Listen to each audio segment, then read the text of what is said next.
아멘. 사랑과 자비가 풍성하신 하나님 아버지, 하나님께서 내게 주신 직임에 따라 전진도하고 유진도하는 순종의 은혜를 날마다 기도와 말씀을 통해 성령 안에서 가르쳐 주심에 진심으로 감사를 드립니다. 하나님, 5월 가정의 달 이제 마지막 시간을 보내며 우리 언덕교회에 있는 모든 천국의 권속들이 기도 가운데 깨어있기를 간절히 원합니다. 세상을 본받지 아니하며 오직 하나님이 기뻐하시고 온전하신 그 선하신 뜻을 붙잡고 믿음 안에서 쓰임받는 온전한 가정들이 될 수 있도록 주님 역사하여 주시옵소서. 오늘도 3일반 예배로 나온 모든 권속들의 발걸음을 축복하여 주시고 성령의 충만함의 은혜를 더하여 주시옵시며 모든 환경과 난관을 이겨나가며 낙심하지 아니하고 천국의 소망 가운데 승리하는 믿음의 담대함으로 하나님 이 시간 은혜를 더하여 주시옵소서. 예수 그리스도의 이름으로 간절히 기도드립니다. 아멘. 하나님의 말씀, 오늘은 열왕기상 강의 31번째 시간, 우리 열왕기상 20장 후반부의 말씀, 아합의 두 번째 기회의 말씀을 우리가 상고하기를 원합니다. 20장 13절에서 43절의 말씀, 우리 한 절씩 함께 교독합시다. 선지자의 무리 중 한 사람이 여호와의 말씀을 그의 친구에게 이르되 너는 나를 치라 하였더니 그 사람이 치기를 싫어하는지라.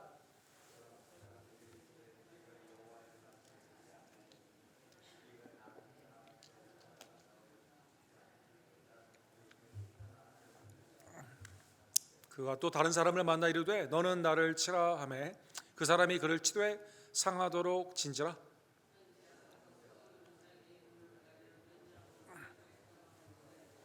왕이 지나갈 때 그가 소리질러 왕을 불러 이르되 종이 전장 가운데 나갔더니 한 사람이 돌이켜 어떤 사람을 끌고 내게로 와서 말하기를 이 사람을 지키라.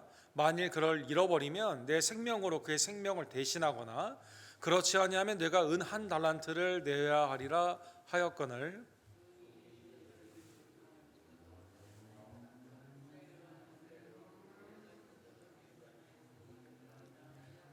그가 급히 자기의 눈을 가린 수건을 벗으니 이스라엘 왕이 그의 선지자 중에 한 사람인 줄을 알아본지라.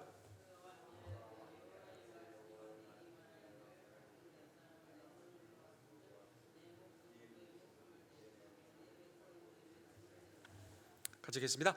이스라엘 왕이 근심하고 답답하여 그의 왕궁으로 돌아가려고 사마리아에 이르니라.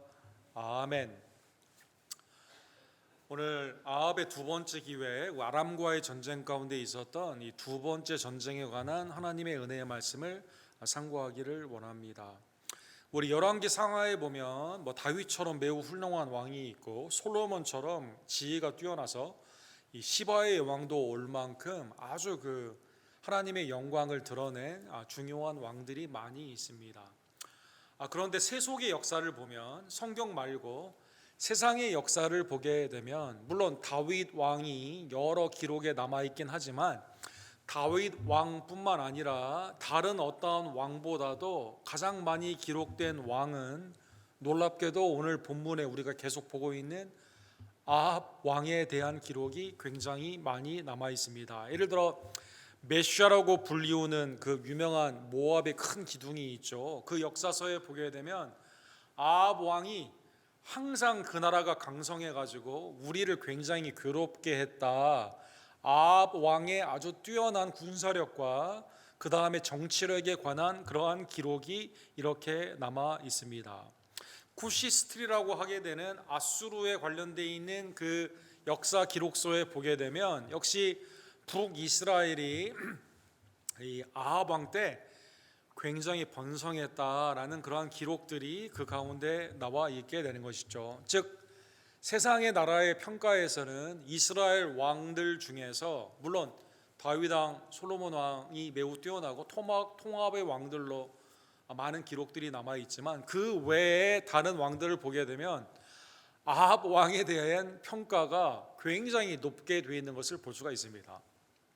그러니까 하나님의 관점에서는 아합이 가장 최악의 왕 중에 하나인데 윤리적으로나 신앙적으로나 그 다음에 그의 아내 이세벨을 통한 많은 선자들을 죽이고 탐욕 가운데 나봇의 포도원을 빼앗고 그 다음에 온갖 남유다의 정략 결혼을 통해서 남유다까지 더럽힌 매우 악한 왕인데 세속에서는 매우 훌륭한 왕이다라고 이렇게 본다라는 것이죠.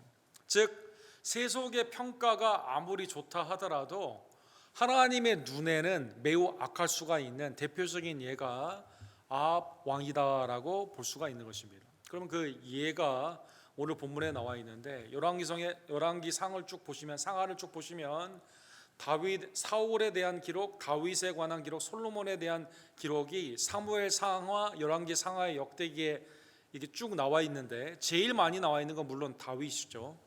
그 다음에 이제 사울이 분량이 나와 있죠. 그런데 솔로몬보다 분량이 더 많이 나와 있는 게 아합 왕임을 볼 수가 있습니다. 그런데 하나도 다 우리가 본받아야 되는 신앙의 본보기가 아니라 하지 말아야 되는 그러한 대표적인 악한 행위로 나와 있게 되는 것이죠. 엘리야와 같은 훌륭한 선지자가 있었고 그 외에 오바댜를 비롯한 수많은 선지자들이 옆에서 조언을 해줬지만 거짓 선자들을 데리고 있으면서 하나님의 나라 가운데 오히려 악한 나라의 구축을 한 대표적인 하나님의 심판을 받은 왕이 아합 왕이다라는 것입니다. 지난주에 본 것처럼 하나님의 은혜 가운데 벤 하닷이 와가지고 야 네가 있는 금, 은 다 내 것이고 네가 가지고 있는 아리따운 아내 다 내 거다. 내게 다 줘야 된다. 이렇게 말하니까 아합이 맞다고 데리고 가시라고 가져가시라고 이렇게 말을 하게 됩니다. 근데 돌아와 보니까 오히려 장로와 백성들이 믿음이 좋아요. 절대 그러면 안 된다라고 하게 되면서 이때 하나님의 한 선지자가 아람 왕을 당신에게 넘겨줬기 때문에 걱정하지 말고 전쟁에 나아가라라고 말을 하게 됩니다. 이때 아합 왕이 진두주의를 해야 되는데 나아가지 않죠. 그래서 20장 19절과 20절에 보면 하나님이 누구를 통해 일하시게 됩니까? 고관의 자녀들과 백성들, 특별히 7천 명의 백성들을 남겨두셔가지고 거기에서 전쟁에 나아가서 승리를 하게 됩니다. 20장 19절과 20절에 지난주에 본 것처럼 이렇게 되어 있죠. 각 지방 고관의 청년들과 그들을 따르는 군대가 성읍에서 나가서 각각 적군을 쳐주림에 아람 사람이 도망하는지라 이스라엘이 쫓으니 아람 왕 벤하닷이 말을 타고 마병과 더불어 도망할 비하니라. 그죠? 승리가 하나님의 전적인 선지자의 하나님이 이 나라를 너에게 줬다라는 그 약속을 하시고 그 말씀을 그대로 이루어 주게 되면서 여호와 하나님만이 참 하나님임을 그 가운데 다 알게 되었다는 것입니다. 그 후에야 전쟁이 어느 정도 승세가 잡고 난 후에야 21절에 보면 그때야 아합 왕이 나가가지고 남은 승리를 이렇게 하게 되는 것이죠. 자, 첫 번째는 전적인 하나님의 은혜 가운데 아합은 비겁하고 이 이스라엘의 온갖 금은보화와 이 여인들을 다 아내들을 다 주기를 원하는 비겁한 왕이고 아주 우상을 섬기던 왕이었지만 하나님의 선지자를 통한 약속, 아직도 하나님의 은혜가 그 가운데 있으면서 회개를 원하기 때문에 내가 여호와인 줄을 너희가 알아야 된다. 이 뜻으로 하나님이 은혜 가운데 승리를 허락하여 주신 것입니다. 이때 같은 선지자가 오늘 본문의 13절에서 16절까지 보게 되면 벤하닷이 다시 2차로 공격하게 된다 이렇게 알려주게 됩니다. 이 선지자는 우리가 지난주에 봤던 그 선지자죠. 1차 침공 때 아합의 굴욕 가운데 하나님이 그래도 너에게 승리를 주니까 네가 나아가서 진두지휘해야 된다 이렇게 말하고 그게 실제로 이루어지지 않았습니까? 그래서 오늘 본문에 보면 그 선지자가 두 번째는 무방비 상태에서 이렇게 당했는데 하나님의 은혜로 전적인 은혜로 이겼는데 두 번째 오는 그것은 미리 네가 준비하고 있어야 된다라고 하나님의 말씀을 전하여 주시게 되는 것이죠. 왕은 가서 힘을 기르고 왕께서 행한 일을 알고 준비하소서. 해가 바뀌면 아람 왕이 왕을 치러 오리이다. 첫 번째 도망갔던 벤하닷이 포기하지 않고 오게 되니까 이걸 만발의 준비를 영적으로 깨어 있어서 준비를 해야만 된다라고 이렇게 말하여 주게 되는 것입니다.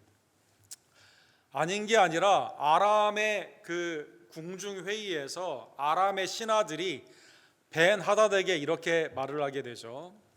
이 다신교를 당시에 그 사람들은 믿지 않았습니까? 그래서 다신교, 폴리티스틱이라고 하는데 다신교의 우상을 섬기는 사람들, 우상은 사람들이 상상한 거잖아요. 그래서 이들이 생각하는 것이 있어요. 이 신은 인간하고 비슷합니다. 예를 들어 이 바알과 같이 이 그 하늘의 폭풍이나 비를 제어하는 이 신은 이 바다에 있는 신 그 영역은 침입을 하지 않습니다. 또 산에 있는 신이 따로 있고 들에 있는 신이 따로 있고 여름에 태양신이 따로 있고 그 다음에 겨울에 눈의 신이 따로 있게 되는 것처럼 우상이 각각 테라토리가 있고 능력의 한계가 있거든요. 그래서 지난주에 그 전쟁은 들에서 행했기 때문에 죄송합니다. 산에서 전쟁을 했기 때문에 우리가 패한 이유가 그렇다라는 것이죠. 우리가 섬기는 림몬이나 바알은 이 평평한 땅에서 하면 승리를 할 수가 있거든요. 그래서 왕에게 이렇게 말을 하게 되죠. 그들의 신은 산의 신이므로 그들이 우리보다 강하였거니와 우리가 만일 평지에서 그들과 싸우면 반드시 그들보다 강할지어다. 그렇죠? 다신교의 우상 가운데 뭘 생각하는 거예요? 신의 각자 영역이 있는데 그들이 믿는 하나님은 산에서만 역사하기 때문에 이번에 우리가 전쟁에 들에 가서 하게 되면 반드시 우리의 신들이 도와줄 거다. 영적인 무지죠. 무소부재하시고 전지전능하신 하나님이 누구인지를 전혀 모르고 있는 상황에서 그렇게 조언을 했다는 것입니다.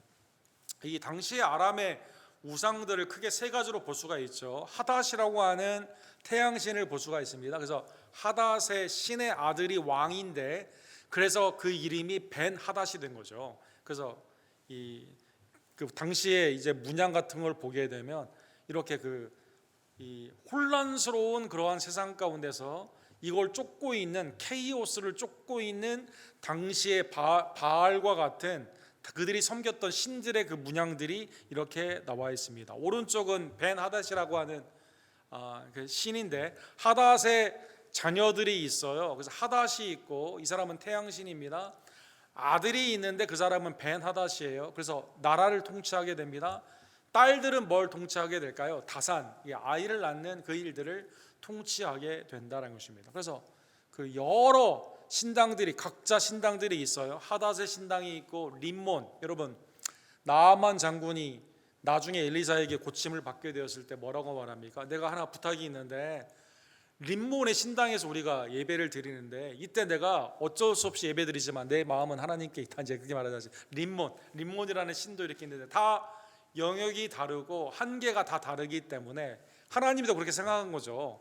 산에서 우리가 패한 이유는 하나님은 산에서만 역사하시고 아마 엘리야가 갈멜산에서 하나님의 그 역사를 아마 그들이 역사를 한 것을 아마 기억했는지 모르겠어요. 그리고 전쟁에서도 우리가 전에는 산에서 패했어요. 근데 이번에는 들에 가서 침략을 해가지고 이기자라고 말하게 된 것입니다. 이 말을 듣고 전쟁의 때 해가 바뀌게 되면서 보통 전쟁은 이 날씨가 따뜻할 때 보통 하게 되는데 해가 바뀌게 되면서 벤 하닷이 소집을 하게 됩니다. 27절에 보면 이스라엘 자손도 소집되어 군량을 받고 마주 나가서 그들 진영 앞에 그 진영을 치니 이스라엘 자손은 두 무리의 적은 염소떼 같고 염소떼 두 무리 뭐 많이 있어봤자 몇천 명 정도 뭐 큰 숫자가 아니에요. 근데 아람 사람들은 이게 가득했다, 꽉 차 있는 열세의 그러한 모습이 나와 있다는 것입니다. 1차는 산에서 전쟁을 했어요. 기적적으로 하나님이 승리를 주셨습니다. 2차는 이 선지자를 통해서 준비를 하긴 했는데 숫자적으로 지금 준비가 되어 있습니까? 안 되어 있습니까? 병력을 기르지도 않고 아무것도 안 하고 2차도 거의 무방비 상태로, 그러니까 아합이 하나님의 말씀을 들어야 안 듣습니까? 안 듣는 거죠. 아무리 좋은, 엘리야처럼 훌륭한 선지자가 있고 그 오바댜와 같은 선지자가 있고 나중에 보면 엘리사와 같은 선지자가 있지만 듣질 않지 않습니까? 이 모든 사역 가운데 1차와 2차 가운데 그래서 이 전쟁은 누구에게 속해 있는 겁니까? 하나님께 속해 있고 특별히 아람의 신하들이 하나님은 산에서만 역사하고 들에서는 힘을 못 쓴다, 하나님을 조롱하고 모욕했거든요. 그래서 오늘도 본문에 보면 하나님은 이 전쟁이 내가 여호와임을 알게 하리라, 두 번이나 오늘 본문의 1차와 2차의 공통점입니다. 살아계신 하나님의 그 기사와 능력을 나타내 주시기 위해서 하나님이 개입하여 주신다라는 것입니다. 그래서 오늘 본문에 보면 그때 하나님의 사람이 선지자가 나와서 말을 하게 되죠. 야라고 하는 게 아니라 왕에게 그 군대를 기르라고 했는데 아니 어쩌다가 이 염소 2대밖에 안 되고 저쪽은 지금 꽉 찼는데, 그렇죠? 근데 하나님이 이 전쟁은 왜 나에게 속해 있는 걸까? 이렇게 말씀하시죠. 여호와의 말씀에 아람 사람이 말하기를, 아까 신하들이 말한 겁니다. 여호와는 산의 신이요 골짜기의 신은 아니라 하는도다. 그러므로 내가 이 큰 군대를 다 내 손에 넘기리니. 아합이 잘해서 그런 게 아니에요. 이스라엘이 온전해서 그런 게 아닙니다. 하나님의 영광을 완전히 모욕하고, 하나님은 이 산에서만 일하지 다른 데서는 힘이 없다, 이렇게 하나님을 모욕을 줬기 때문에 하나님이 자기의 이름을 위하여 이 전쟁에 나아가신다는 것입니다. 너희는 내가 여호와인 줄 알리라 하셨나이다. 그래서 Know that I am the Lord, 이렇게 되어 있습니다. 나는 여호와로다, 이렇게 되어 있습니다. 여러분, 이 나는 여호와로다, 이걸 내가 알게 하리라 라는 말씀이 성경에 곳곳에 나와 있습니다. 특별히 출애굽기 7장 5절에 보면, 아니 바로라는 당대 애굽의 최대 강국의 왕 앞에 나아가서 이제 하나님의 말씀으로 이스라엘 백성들을 속량해야 되지 않습니까? 모세와 아론이 두려움 가운데, 아무것도 하지 못하는 무기력한 상황 가운데 가기를 두려워하죠. 이때 하나님께서 걱정하지 마라, 내가 바로에게 내가 여호와임을 알게 하리라. 그렇죠? 여호와, 성경에 나오는 이 하나님의 테트라그라마톤, 네 글자의 이름으로 되어 있는, 그 영어로는 그냥 더 로드라고 이렇게 되어 있지만 주라고 번역하기도 하고 구약에서는 여호와로 번역을 하죠. 이 뜻은 뭡니까? 창조자이시며 심판자이시며 구원자이시며, 그렇죠? 초월하신, 우리가 경배해야만 되고 세상에 어떠한 권위나 권세가 하나님 앞에 경쟁할 수 없는 하나님의 단독적인 그 유일한 신되심을 나타내는 그 말씀이 아무리 바로가 강하다 하더라도 하나님을 이길 수는 없다는 것입니다. 이사야 45장 5절에는 이 메도 페르시아의 고레스 왕이라는 사람이 있죠. 이 사람에게 내가 여호와임을 알게 한다는 것입니다. 그래서 고레스 왕이 하나님의 말씀을 따를 수밖에 없습니다. 그래서 어떡합니까?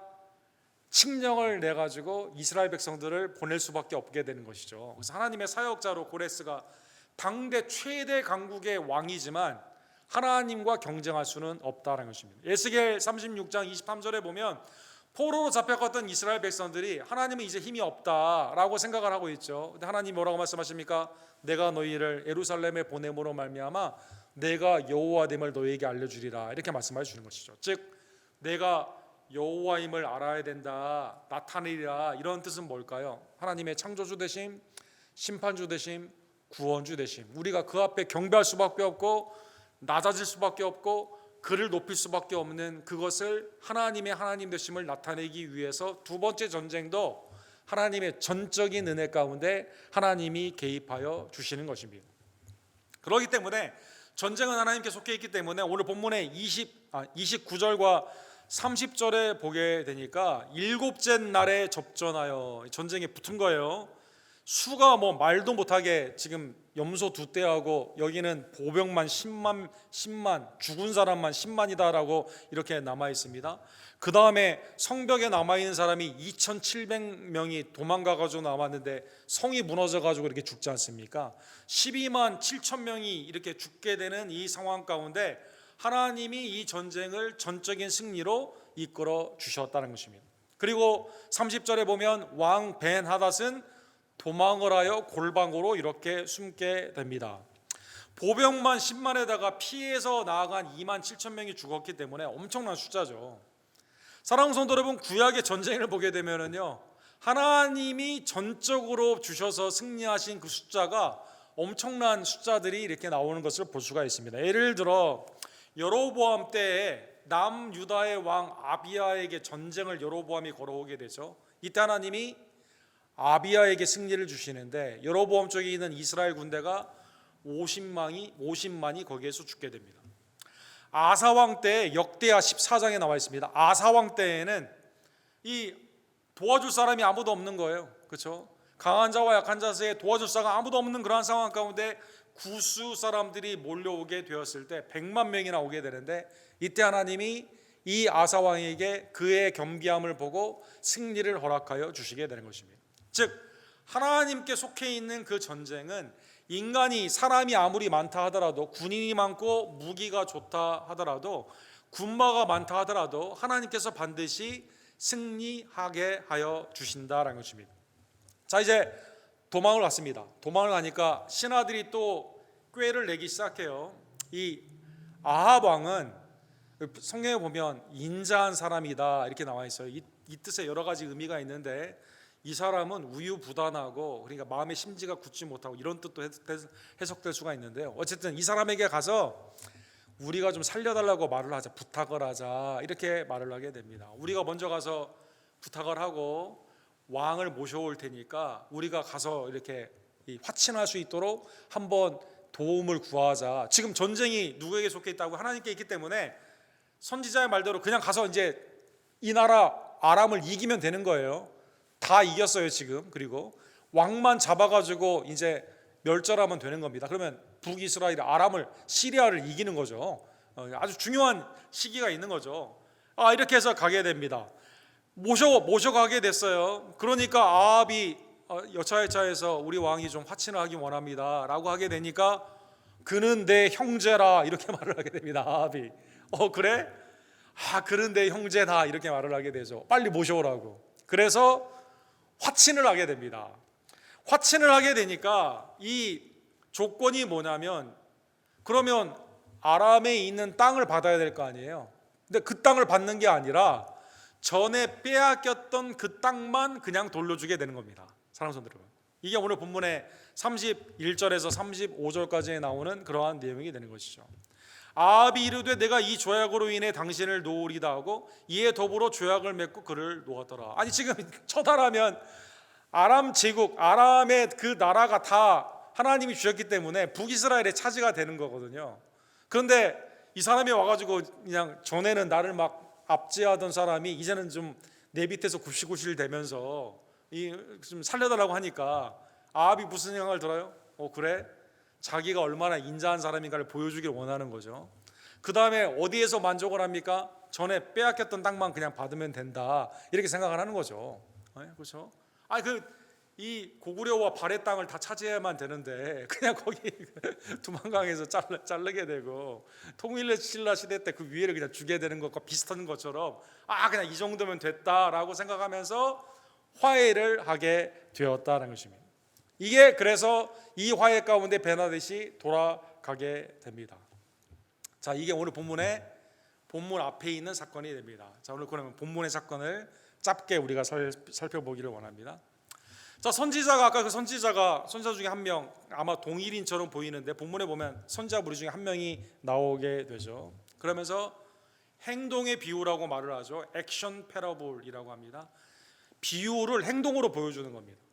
하나님의 말씀에 35절에 보면 하나님의 말씀에 너는 나를 치라라고 말했다. 그러니까 나를 쳐라 이렇게 말합니다. 그러니까 친구인데 어떻게 칩니까? 아무리 하나님이 치라고 했지만 내가 널 칠 수는 없다 이렇게 말을 하게 됩니다. 그 사람이 치기를 싫어하게 됩니다. 36절에 보면 그래서 하나님의 심판이 나오게 돼요. 하나님이 치라고 했는데 네 생각으로 하나님이 치라는 그 말을 믿지 않고 안 쳤기 때문에 어떻게 됩니까? 네가 사자에게 먹혀 죽게 된다는 것입니다. 그리고 즉각적으로 사자에게 먹혀 죽게 되는 매우 희한한 하나님의 말씀의 사건이 오늘 본문에 보면 행동의 비유로 이렇게 나타나 있습니다. 즉 치라고 했을 때 순종했으면 살게 되는데 치라고 한 것을 내 생각 가운데 치면 안 된다고 생각하여 하나님의 말씀이 분명함에도 불구하고 반대로 했다가 불순종을 했다가 이 사람이 죽게 되었다는 것입니다.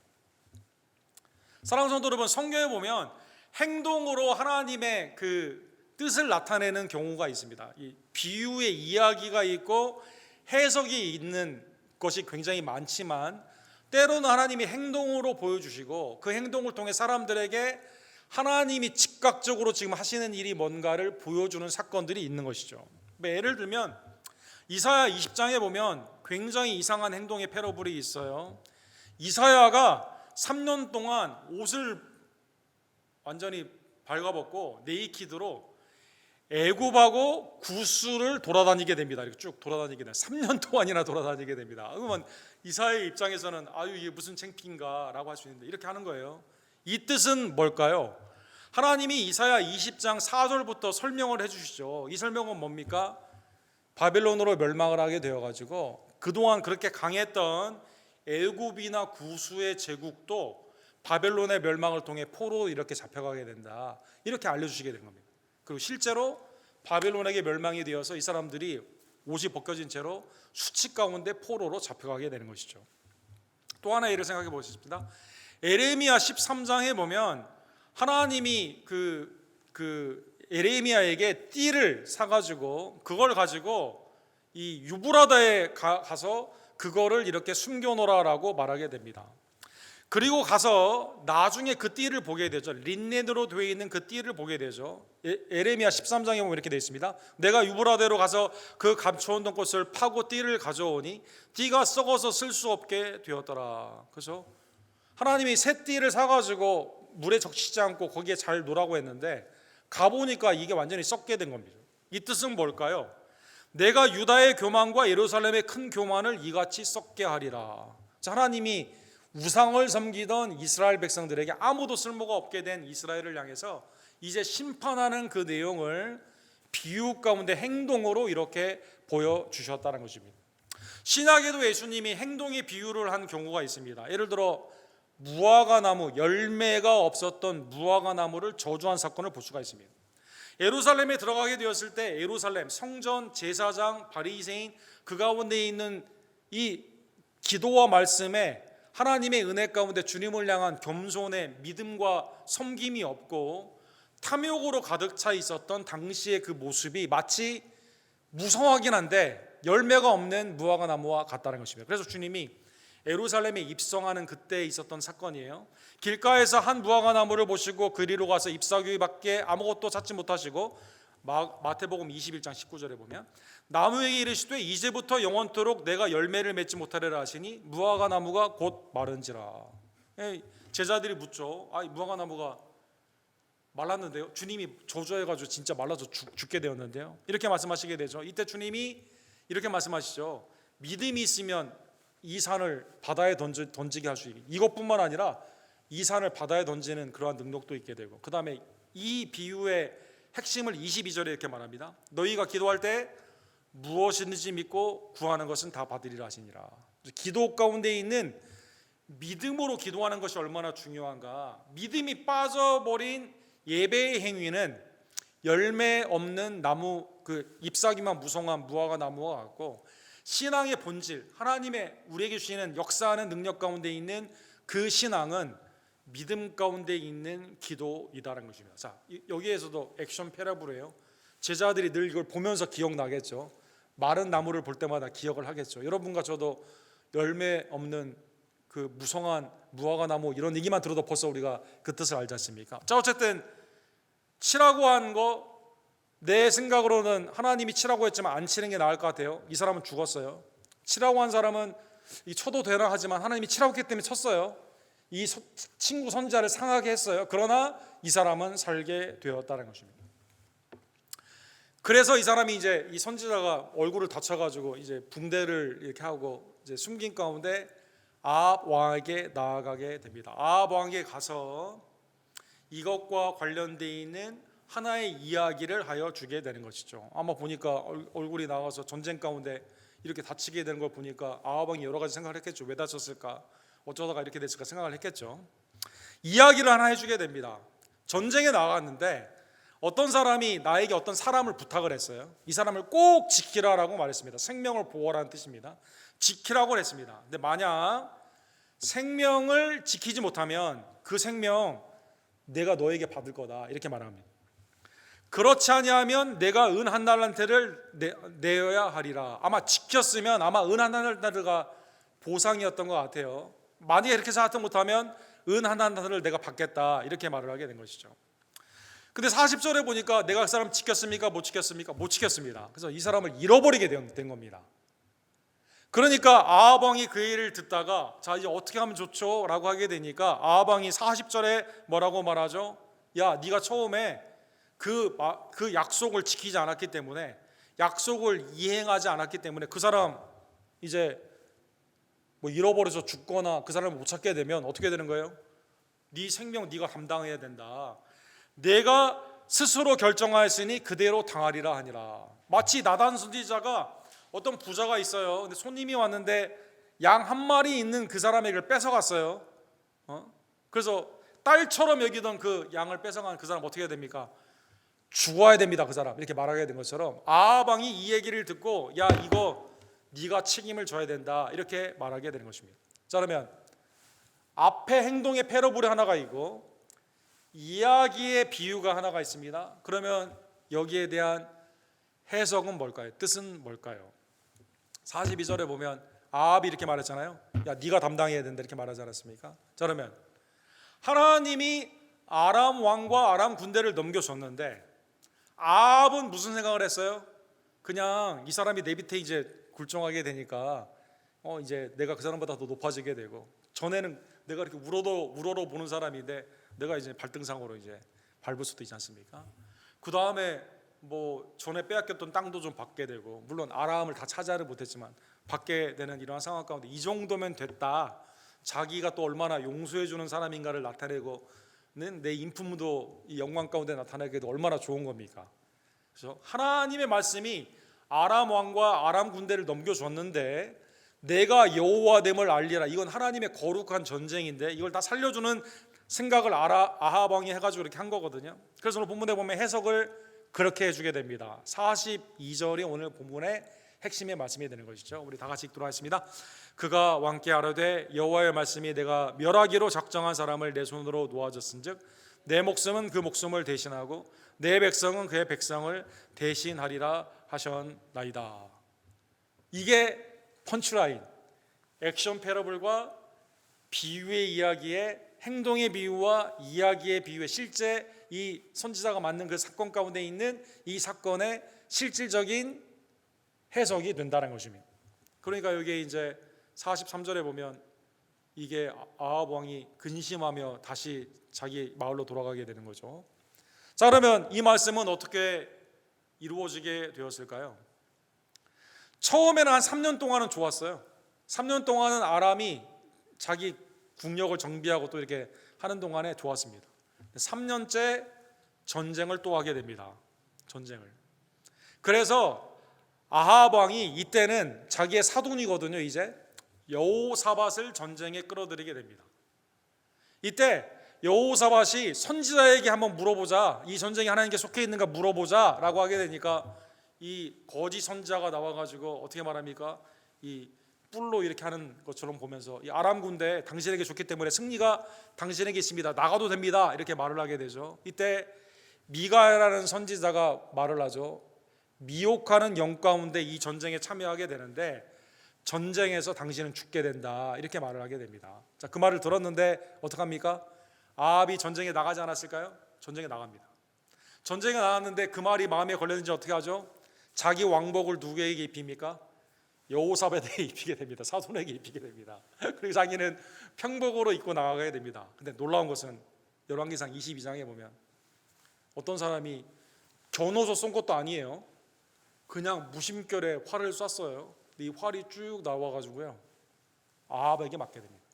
그리고 아합이 죽게 되어 피를 흘리게 되는데 그의 병거를 씻는 그 병거를 씻어야 되거든요. 연못에 가서 씻게 되거든요. 어느 곳에서 그가 마지막 죽게 됩니까? 창녀들이 목욕하는 그 연못에서 그가 죽게 되는 겁니다. 즉 베나닷을 죽일 수 있었는데 하나님이 멸하기로 넘겨줬는데 그걸 자기 마음대로 남겨줬어요. 근데 이에 대한 책임이 어떻게 됩니까? 내가 거기에 대한 책임을 지게 된다는 것입니다. 자, 오늘 본문의 말씀 굉장히 복잡한 사건인데 오늘 본문의 말씀을 기억하시면서 첫 번째로 아합은 그러한 면에서 세속에서는 매우 뛰어난 왕이에요. 이 사람이 술수가 뛰어나고 아주 그냥 그죠? 이스라엘의 영토도 회복한 사람 아닙니까? 결론적으로 보게 되면 아람과의 전쟁에도 2번이나 이긴 거예요. 그러니까 모압에서도 이 사람이 우리를 괴롭겠다 이렇게 말하는 거 아닙니까?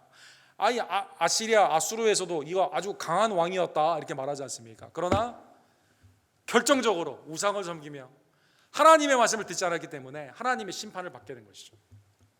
이사야 59장 1절과 2절에 보면 이 아람의 군대의 사람들이 생각하는 것처럼 당대 이스라엘이 생각했던 것처럼 하나님이 능력이 제한적이기 때문에 하나님이 오늘날 일하시는 게 아니다. 하나님이 이렇게 말씀하시죠. 이사야 59장은 남유다가 그렇게 생각을 했거든요. 하나님은 이젠 더 이상 힘이 없고 지금은 바벨론의 그 신이 더 강하다, 이렇게 말을 했거든요. 여호와의 손이 짧아 구원하지 못하심도 아니요 귀가 둔하여 듣지 못하심도 아니라 오직 너희 죄악이 너희와 너희 하나님 사이를 갈라놓았고 너희 죄가 그의 얼굴을 가리어서 너희에게 듣지 아니하시게 함이니라. 하나님의 손이 짧다는 뜻은 뭡니까? 능력이 없어서 그런 게 아닙니다. 아니, 산에서만 일하고 골짜기나 들에서는 일하지 못하는 그런 분이 아닙니다. 이 아람 사람들이 착각을 해가지고 거기서 전쟁에 지지 않았습니까? 하나님이 오늘날 일하지 않는다고 하는 그 제한적인 것은 인간의 우상적인 생각이에요. 우리는 하나님의 전지전능하심을 믿어야만 됩니다. 심판자이시며 구원자이시며 창조자이시며 초월하시는 하나님 앞에 늘 그 능력을 믿고 우상이 아니라 우리가 죄 가운데 우리의 뜻을 관절시키는 것이 아니라 늘 겸손함으로 정결하게 주의 뜻을 쫓는 하나님의 은혜의 백성들 되기를 간절히 원합니다. 여러분, 고린도전서 13장에 보면 고린도전서 10장 13절과 14절에 보면 하나님이 시험 당할 때 이기기도 하시고 피할 기도 허락하여 주시게 되죠. 근데 14절에 보면 연결된 말씀이 어떻게 나와 있습니까? 그런즉 내 사랑하는 자들아 우상 숭배하는 일을 피하라, 이렇게 말합니다. 즉 전적으로 내가 시험 당하거나 어려운 일이 있을 때 다른 걸 의지하지 말고 오직 주님만을 의지해야만 된다는 것입니다. 아합은 성도가 절대 하지 않아야 되는 반대편에 있는 사람이에요. 반면교사입니다. 아합이 한 걸 우리는 흉내내는 것이 아니라 전적으로 섬김 가운데 순전한 마음으로 우리의 영광과 우리의 예배를 받게 합당하신 창조주, 심판주, 구원주 되시는 내가 여호와로다, 나를 위해 죽으시고 부활하신 주님만을 의지하는 주의 종들 되기를 간절히 원합니다. 적용을 하나만 생각해 보면 그래서 온전히 주님만을 순종하는 주의 종들 되기를 원합니다. 요한복음 14장 23절에 보면 주님이 이렇게 말씀하시죠. 사람이 나를 사랑하면 내 말을 지키리니, 이렇게 말합니다. 나를 사랑하면 내 말을 지키리니. 그렇죠? 주의 음성, 하나님이 내게 주신 그 은혜, 내 생각과는 다른 생각들이에요. 나의 더럽고 추한 내 정욕의 생각과는 하나님의 생각은 완전히 다른 거예요. 주님의 말씀이 전적으로 오는 겁니다.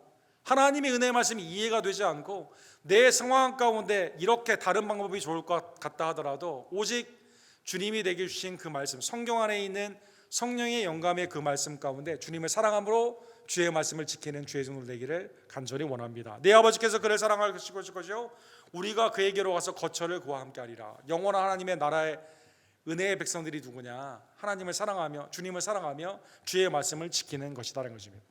누가복음 11장 28절에 보면 이제 주님이 말씀할 때 어떤 여인이 이렇게 말하죠. 당신을 뵌 태와 당신을 먹인 젖이 복이 있나이다. 당신 너무 훌륭합니다. 당신을 낳은 어머니 너무 훌륭합니다. 그 사람 복 받을 거예요. 이렇게 말을 했어요. 근데 주님이 뭐라고 말씀하십니까? 누가복음 11장 28절에 보면 이렇게 말씀하시고 다 같이 읽도록 하겠습니다. 예수께서 이르시되 오히려 하나님의 말씀을 듣고 지키는 자가 복이 있느니라 하시니라.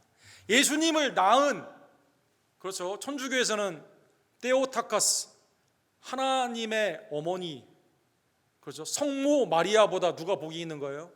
주의 말씀을 듣고 행하는 자가 복이 있음을 다시 한번 깨달으며, 누구든지 아버지의 뜻대로 행하는 자가 나의 어머니요 나의 형제요 자매라고 주님이 말씀하지 않았습니까? 오직 주의 음성을 듣고 주의 말씀을, 내 생각이 아니라 주의 그 말씀을 순종하며 나아가는 하나님의 승리자의 백성들, 예수 그리스도의 백성들 되기를 주님의 이름으로 간절히 축원합니다. 기도합시다.